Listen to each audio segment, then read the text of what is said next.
Mike had been pulling the night shift at Memorial General Hospital for as long as he could remember, walking the quiet, empty corridors while the rest of the city drifted off to sleep. The job was predictable, calm, uneventful, until everything changed one night. That evening, he found himself stationed by the pediatric ward, nursing a cup of coffee to fight off the fatigue. The soft glow of the emergency lights bounced off the gleaming, spotless floors, creating eerie, stretched-out shadows. It must have been around 2:30 a.m. when he felt a slight tug on his pant leg. Startled, Mike glanced down and saw a small girl, no more than 6 years old, clutching a ragged stuffed bunny. Her face was ghostly pale, framed by thin, wispy blonde hair, and her wide eyes stared up at him, filled with fear. "Sweetheart, what are you doing out of bed?" Mike asked gently, though his voice carried an edge of concern. It wasn't uncommon for kids to wander at night, but something about her felt different, and his heart picked up its pace. The girl paused for a moment, her gaze drifting toward the dim hallway that led back to the ward. "That lady, she keeps scaring me. She wants us to follow her." Her voice was barely above a whisper, so soft he had to lean in to hear. Mike frowned, feeling a chill settle in his bones. "What lady?" "There's no one supposed to be in the ward except the nurses." Her lips trembled, and she hugged her bunny tighter. "I don't want to say yes like the others. But she keeps asking us to go." An icy fear gripped Mike. His hand instinctively reached for the holster on his belt, fingers curling around his sidearm. Standing up slowly, he gently took the little girl's hand in his. "You stay close to me, okay?" Together, they started walking down the hall toward the children's ward. Mike's boots made a hollow sound against the floor, and the quiet only made it worse. When they reached the ward, he stopped dead in his tracks, his blood turning to ice. The beds were empty. Every single one. The blankets were neatly tucked in, as if nothing had happened, and not a single child was anywhere to be found. "Where are they?" he murmured under his breath, gripping the girl's hand tighter without realizing it. The little girl huddled closer to his leg, her eyes wide with terror. "They left with her." Mike's heart raced as he scanned the room, searching for any sign of what could have happened. There was no struggle, no alarms, no sign of anything unusual, yet all the kids were gone, as if they had vanished into thin air. Feeling the weight of the situation pressing down on him, he quickly led the girl back to the security office. Whatever was going on, it had to be caught on the security cameras. He sat her down in a chair, then rushed over to the monitors, his hands trembling as he rewound the footage from the children's ward. When the grainy black and white video came up on the screen, Mike's stomach dropped. The footage showed the children standing in their beds, all awake, their eyes locked onto something in the middle of the room, something invisible.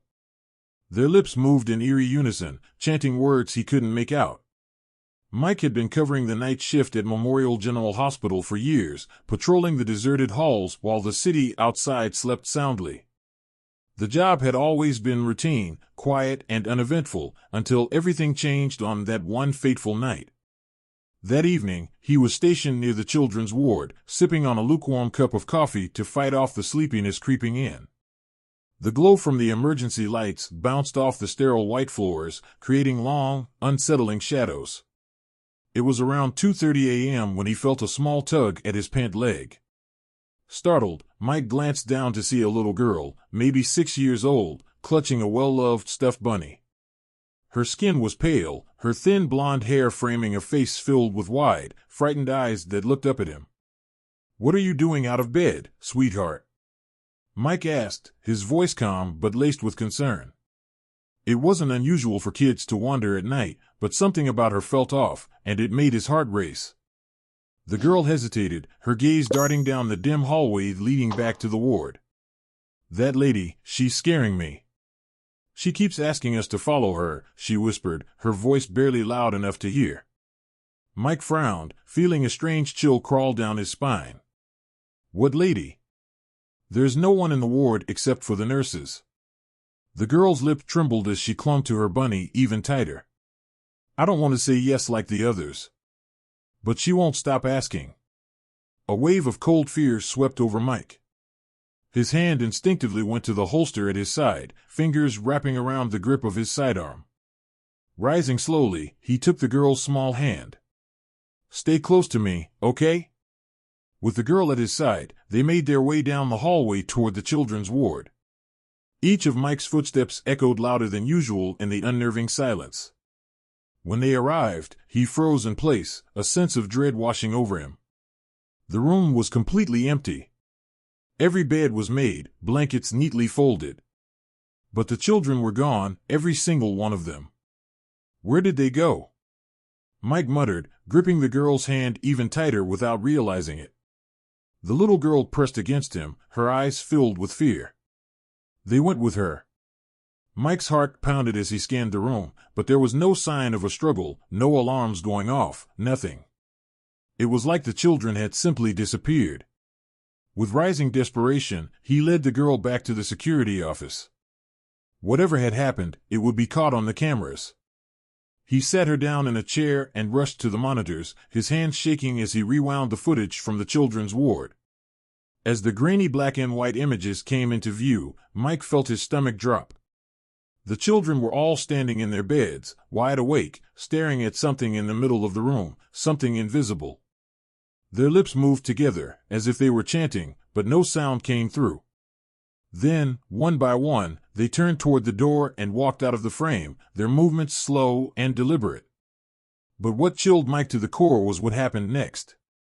As the last child left the room, the camera flickered. For just a moment, the outline of a tall, thin woman appeared, her long dark hair flowing, her face a blurred shadow. The children had been talking to her. And then, just like that, she and the children vanished from the screen. Mike's hands trembled as he stared at the monitor. He turned toward the girl, still sitting quietly in her chair. "Do you know who she is?" Mike's voice was hoarse, barely more than a whisper. The little girl shook her head, tears filling her eyes. "She just keeps asking if we want to leave." And the others said yes. Mike's chest tightened as panic set in. He grabbed his radio, but all he got was static. The entire hospital was unnaturally quiet, like it was holding its breath. A sudden gust of cold air swept through the room, and Mike slowly turned around. Standing at the edge of the shadows was the woman from the footage, her figure faint, almost ghostly, but unmistakably there. Her eyes were hollow, empty pits, and a chilling smile stretched across her face. Mike held the girl close as the woman's voice filled the room, soft and melodic, like a haunting lullaby. "Come with me." His heart hammered in his chest as he backed away, but the woman stepped closer, her gaze locked on the little girl. Deep down, Mike knew there was nothing he could do to stop her. And then, the lights went out.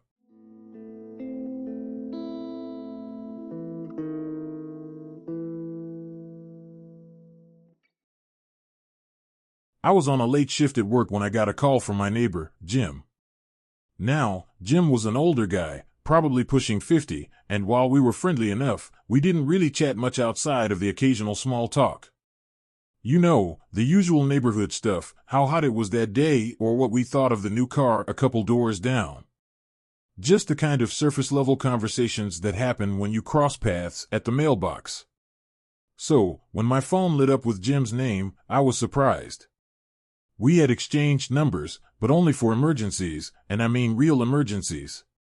Neither of us had ever actually used them. The fact that he was calling in the middle of my shift immediately raised red flags. Jim wasn't the kind of guy to get rattled easily. Big dude, used to work construction, and even though he wasn't some muscle-bound hero, he had that don't mess with me vibe.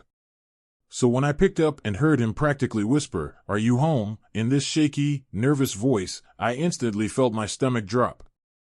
I told him no, I was at work.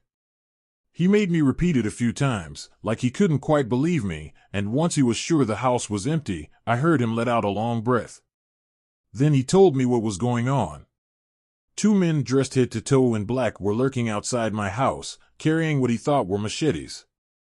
It was already dark out, late winter in the UK, so he couldn't be certain, but the way they were moving around, checking my windows and door, made it clear they were up to no good.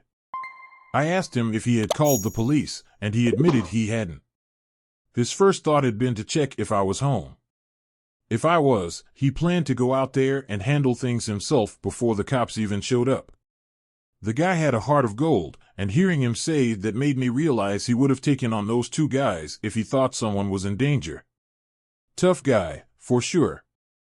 And honestly, I still get a little choked up thinking about how someone I barely knew was ready to step in like that. But I digress. I thanked him, told him I'd call the police, and made sure he had his own doors locked. Jim assured me everything was locked tight, lights off, and he even had a crowbar in hand from his shed, just in case things went south. After hanging up with him, I immediately called the police. They told me they'd send a couple of units over right away. It wasn't long before they caught the two men, arrested as they were just about to break into my house through a window they'd managed to pry open. I thought that was the end of it. But no, that's when things started to get strange. The next day, I went over to Jim's place. He's a whiskey kind of guy, so I had picked up a nice bottle as a thank you for his quick thinking. When he opened the door, I handed him the bottle and started to thank him for calling me. He gave me this puzzled look, forehead all scrunched up, but he took the whiskey anyway and invited me inside. As we sat down in his living room, I couldn't stop thanking him for the call. I told him one of the guys had been my ex, a real piece of work with some shady ties. The other was his sketchy friend. They had apparently planned to get inside, wait for me to come home, and, well, who knows what they were planning next. Thankfully, I never had to find out. But Jim just kept looking at me like I was talking nonsense. I figured maybe he felt bad for me, like he wasn't sure how to respond to the whole mess. I was still running on adrenaline from everything that happened, and it probably showed. So, I laughed a little awkwardly and said, "I just wanted to thank you again, Jim. I mean, you were ready to jump in if I'd been home. That's why I got you the whiskey. I wasn't sure what brand you liked, but..." That's when Jim raised his hand to stop me. He looked at me differently, almost softly, which wasn't something I'd ever seen from him before. It hit me then that this man wasn't just some tough neighbor. He was a dad, a guy with grown kids, and suddenly I saw him in a new light. He asked if I was okay, but he asked it in a way that suggested he already assumed I wasn't. I told him, yeah, I was fine, just shaken up. I explained what the police had told me, how they suspected my ex and his friend might be connected to other crimes in the area, and that, either way, they'd be locked up for a while. I figured that'd be the end of it. But Jim just shook his head. "That's not what I meant," he said. Confused, I asked him what he was talking about. And that's when he told me something that sent a chill down my spine. "I never called you."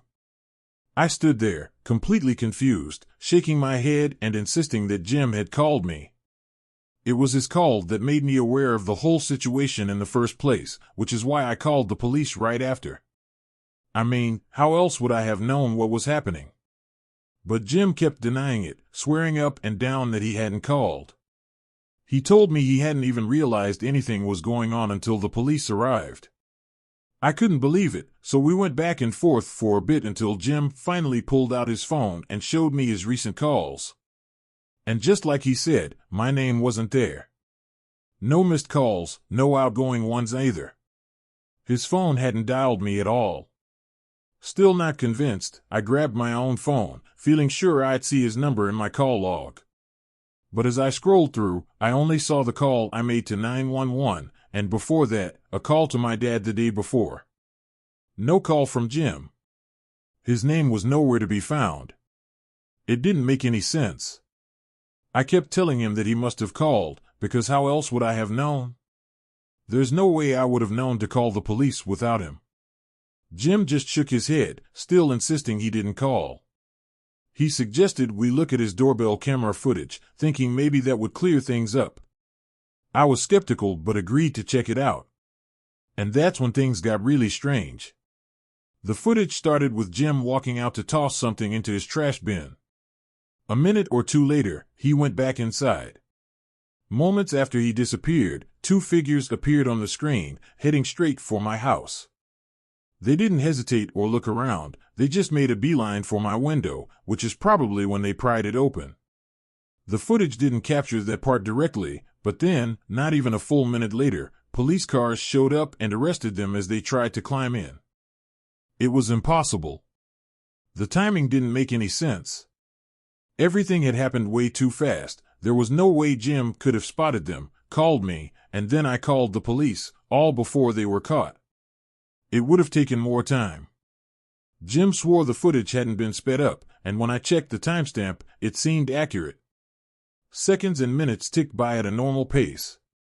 And then, something clicked. I looked at my phone's call history again. I had dialed 911 at exactly 6:23 p.m. But the footage Jim showed me didn't even have him going out to the bins until 6:29 p.m., which was well after my ex and his friend had already started trying to break in. None of it added up. I couldn't wrap my head around it. I asked Jim how I could have possibly known what was going on without someone tipping me off.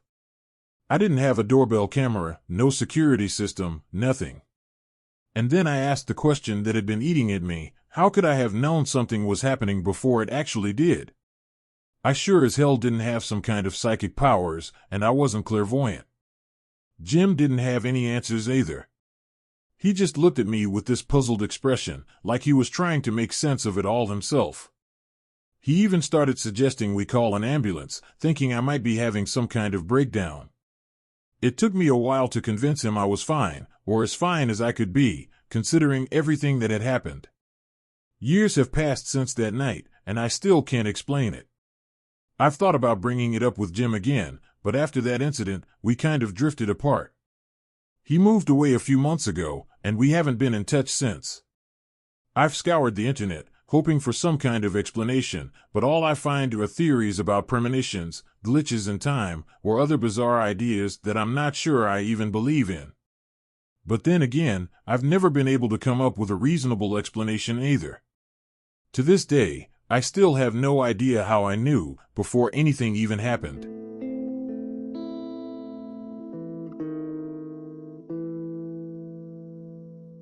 On Halloween night, in a sleepy little suburban town, 13-year-old Megan Hart was out and about in her gorilla costume. The costume had once belonged to her mom back in the 90s during her rebellious riot girl days, and Megan was under strict orders to bring it back unharmed or risk her mom's threat of being scalped alive.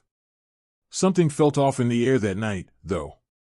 The legend of Emily Ramos, the girl who disappeared 3 years ago, still lingered. Rumor had it that Emily's uncle had whisked her away to Venezuela to be with her real father, using a clever trick with swapped Halloween costumes to pull off the abduction. Whispers circulated that every year, on Halloween, Emily returned to haunt children who swapped their masks, mocking her disappearance. Megan had ended up swapping her gorilla mask with one of the boys she secretly liked. She hadn't wanted to, but when he asked for the gorilla mask, she reluctantly took his Ghostface mask in exchange. It was just as dusk started to settle when Megan found an odd invitation tucked inside her candy bag. It was a hand-drawn map, leading to the abandoned house at the far end of Willow Lane, the very house the whole town avoided. She tossed the map aside, figuring it was just someone messing around. But an hour later, her curiosity got the better of her, and she found herself drawn to that decrepit old house. The stories about the lawn covered in candy from trick-or-treaters past echoed in her mind. Town tradition said you had to leave a piece of candy on the lawn to keep the evil spirits at bay. It has to be true, she thought, as she stood outside the eerie house. Following the winding path outlined on the map, Megan felt like something, or someone, was lurking just outside her line of sight. The closer she got to the house, the thicker the fog became. Just as she was about to turn back, a figure emerged from behind a rundown shed. It was Emily Ramos, her hair still in the same braids that Megan remembered from before she disappeared. "It's you," Megan stammered, completely confused. "What are you doing here?" "We're getting ready for the festivities," Emily whispered, her voice oddly tinged with a British accent. Megan blinked. "Wait, why do you sound like you're from London now?"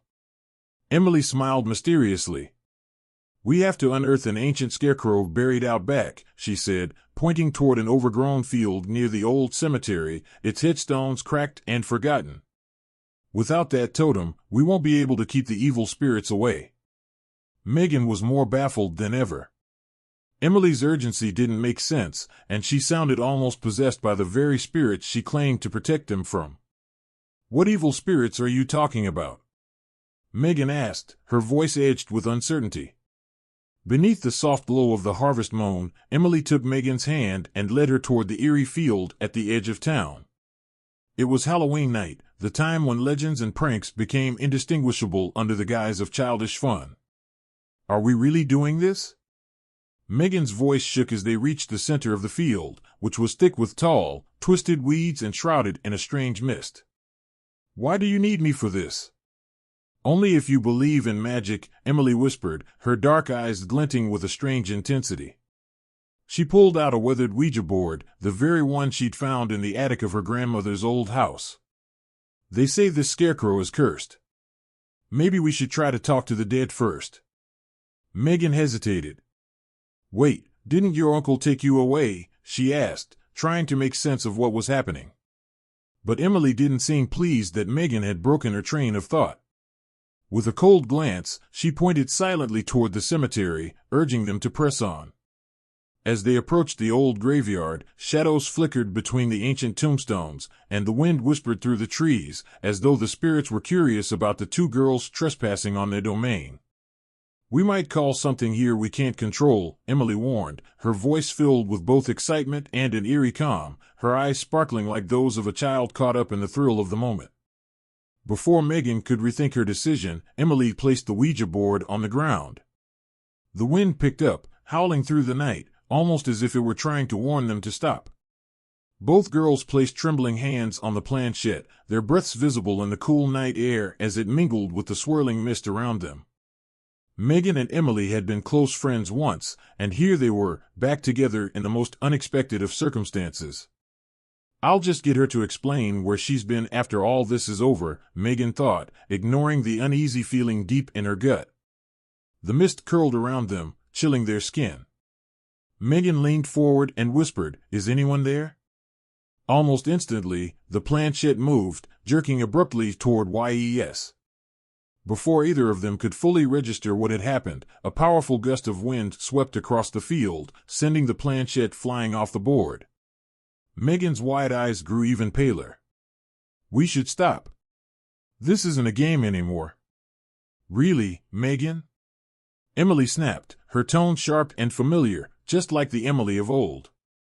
"Still scared of everything, huh? Don't you want to prove you're not? Come on, let's find out if these spirits are real." In a moment of defiance, Megan pressed her hand back on the board. "What do you want?" The response was immediate and terrifying. The planchette moved quickly, almost frantically, spelling out, "YOU." The word hung in the air, and a suffocating silence followed. Both girls stared at the board, unable to speak. "Oh no," Emily whispered, grabbing Megan's hand. "What did we just do?" "We need to get out of here," Megan urged, snatching the Ouija board off the ground. But the earth beneath them began to tremble. "Let's reverse it. We can stop this, we just need to concentrate," Emily shouted, panic in her voice. "My uncle taught me how, just follow me." Megan's hands shook, but she returned the board to the ground. "What do we do?" she pleaded, her voice shaking. The planchette moved faster than before, dragging across the letters, SACRIFICE. "What does that even mean?" Megan cried. "We're not sacrificing anything." But something cold and bony began wrapping around her ankles, roots, bones, or something even worse, grasping at her, pulling her toward the earth. The ground seemed hungry. "Get off me!" Megan screamed, clawing at the skeletal hands that tightened their hold with every moment. Emily lunged to help her, but it was too late. The relentless pull of the unseen force dragged both girls down, twisting them deeper into the soil. "Please, do something." Megan's voice grew weaker as the earth began to swallow her. "What do we have to give?" Emily shouted at the board, her desperation rising as she gripped the planchette. The answer came in a cruel, deliberate response, "YOU." The weight of realization hit Emily like a brick. They hadn't just disturbed the spirits, they'd walked straight into a trap. The ground trembled violently, signaling its intent. "Please, leave us alone," Emily begged, her voice cracking. The field grew eerily quiet again, as if the spirits were satisfied with the chaos they had wrought. The Ouija board lay discarded in the mist, and from the distance, 2 faint candle lights approached. "What are you girls doing out here?" The voice cut through the silence, and out of the fog stepped Emily's grandmother and uncle, their faces illuminated by the soft candlelight. "We came to check on you after that earthquake." "We were just doing some girl stuff," Emily said quickly, her voice shaky but trying to sound casual. Her uncle frowned, clearly not buying it. "We told you not to see anyone. We're only here for a little while to handle family business, and you were supposed to stay in bed." "I just needed to see Megan, Uncle, I'm sorry," Emily explained, glancing nervously at Megan. "It's fine, she won't tell anyone." "Right, Megan?" Megan opened her mouth to respond, but before she could, the world around her blurred. Suddenly, she woke up, face down on the ground, next to the shed at the haunted house on Willow Lane. She sat up, dazed, and looked around. There was no one there. The whole scene felt like a fading dream, but Megan wasn't sure if it had been real or not. She rubbed her eyes, noticing a small rip in the knee of her mom's gorilla costume. She ran her fingers over the tear, shaking her head. "I should head home," she muttered to the empty air, her voice quiet, almost as if she was addressing the spirits that still lingered in her mind. She'd have to figure out how to explain the mass trade, the tear, and the map. Where was the map?